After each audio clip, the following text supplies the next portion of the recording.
Chapter 6. I watched as the Lamb opened the first of the 7 seals. Then I heard one of the 4 living creatures say in a voice like thunder, "Come!" I looked, and there before me was a white horse.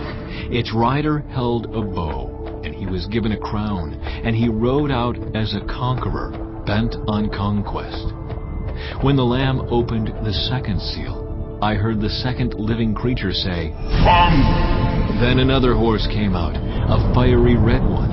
Its rider was given power to take peace from the earth and to make people kill each other. To him was given a large sword. When the Lamb opened the 3rd seal, I heard the 3rd living creature say, "Come!" I looked, and there before me was a black horse.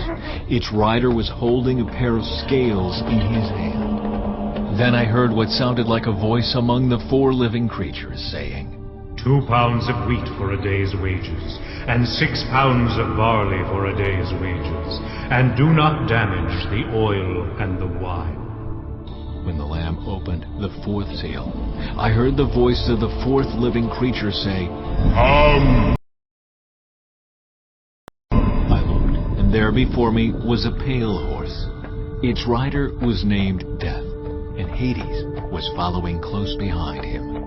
They were given power over 1/4 of the earth to kill by sword, famine, and plague, and by the wild beasts of the earth.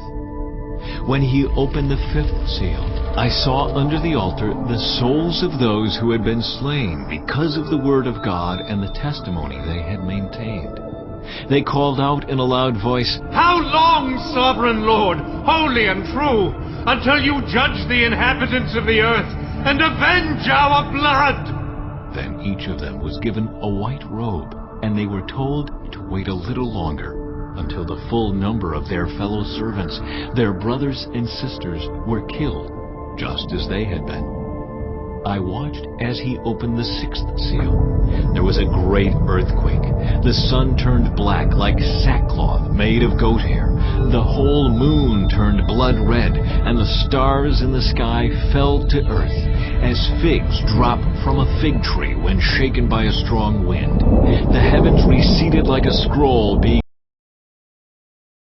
rolled up, and every mountain and island was removed from its place. Then the kings of the earth, the princes, the generals, the rich, the mighty, and everyone else, both slave and free, hid in caves and among the rocks of the mountains. They called to the mountains and the rocks, "Fall on us and hide us from the face of him who sits on the throne and from the wrath of the Lamb. For the great day of their wrath has come, and who can withstand?